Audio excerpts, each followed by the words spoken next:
In Kyoto, there is a woman who shops for groceries every 2 days. Not a big shop, a small one. She carries a single cloth bag and she fills perhaps a third of it. A piece of fish, 2 sweet potatoes, a bundle of spinach, some tofu, a handful of mushrooms.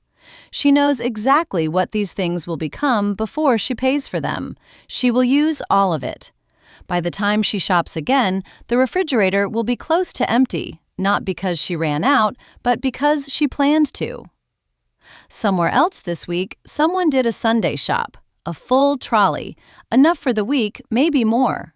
Chicken breasts for the meal prep that did not happen, salad bags opened and forgotten at the back of the shelf, a bunch of herbs bought for one recipe with 7 stems left over and nowhere to go. By Thursday, the refrigerator holds the evidence of good intentions and a familiar low-grade guilt. By Saturday, a meaningful portion of what was bought will go in the bin. The UK wastes approximately 9.5 million tons of food every year. The United States throws away roughly 30 to 40% of its entire food supply. These are not numbers produced by people who do not care. They are numbers produced by a grocery shopping model that is built around the wrong thing. Not freshness, not intention. Convenience and abundance. The full trolley as a symbol of a well-stocked, well-organized life, regardless of whether the food inside it gets eaten. Japan wastes less food than almost any other developed nation, not because Japanese people have more time to cook, smaller families to feed, or a particular nutritional discipline, because the philosophy behind how they shop is different from the ground up. There is a Japanese word for the feeling at the center of it, Mottainai. It does not translate neatly, but the closest version is this: regret over the waste of something whose potential has not been fully realized. Applied to food, Mottainai is not an environmental concept, it is a personal one. The feeling is not guilt about the planet, it is regret for the farmer, the soil, the rain, the effort, and the food itself. A wasted vegetable is not a minor inconvenience, it is something that deserved better than a bin. That feeling, held consistently, produces a grocery method. The third principle in that method requires no extra time and saves more money than anything else on this list. The fifth changes what the refrigerator is for and has nothing to do with storage containers.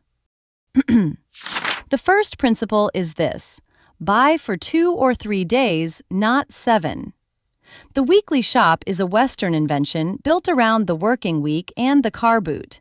It is efficient in one sense: 1 trip, 1 hour, done. But it asks food to stay fresh for 7 days in a domestic refrigerator that was never designed to keep everything at peak condition for that long. The Japanese shop more frequently and buy less each time. Not because it is more virtuous, but because food bought for 2 days is eaten within 2 days. The system does not rely on perfect planning, perfect storage, or perfect willpower. It relies on proximity to need. Buy close to when it will be eaten, and it will be eaten. The second principle: buy around a meal, not around a week. The traditional Japanese meal structure is ichiju sansai, 1 soup and 3 sides, each built from a small number of fresh ingredients used completely.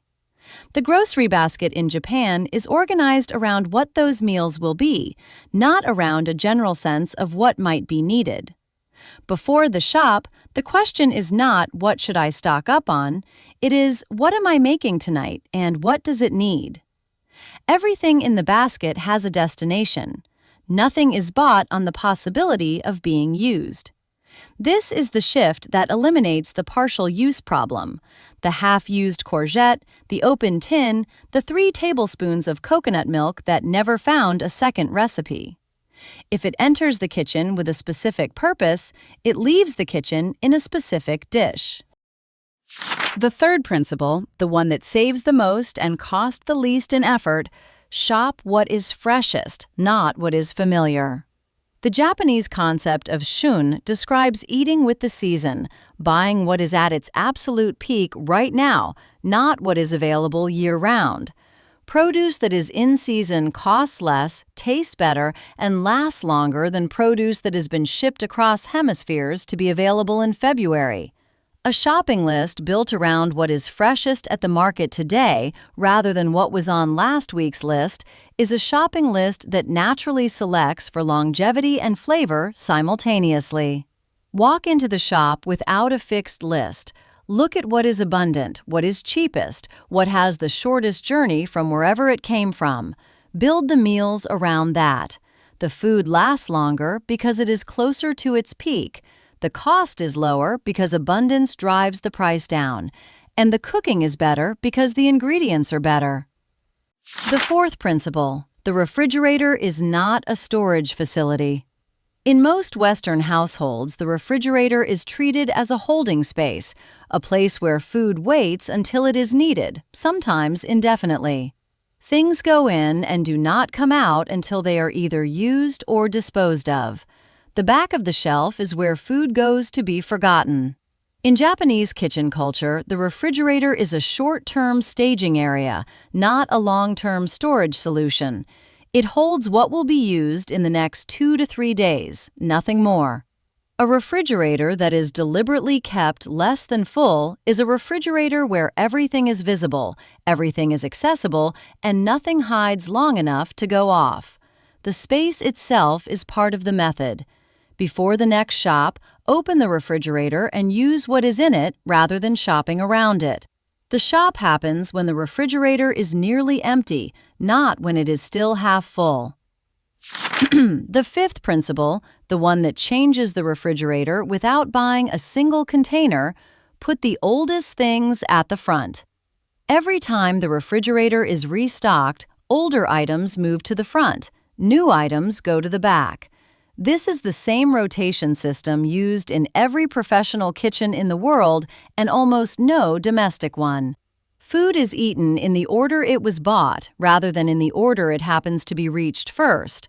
The thing most likely to go off is the thing most likely to be used next.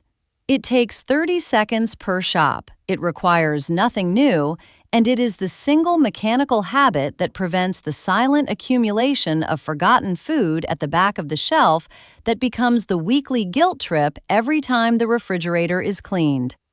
1 cloth bag, a piece of fish, 2 sweet potatoes, a bundle of spinach.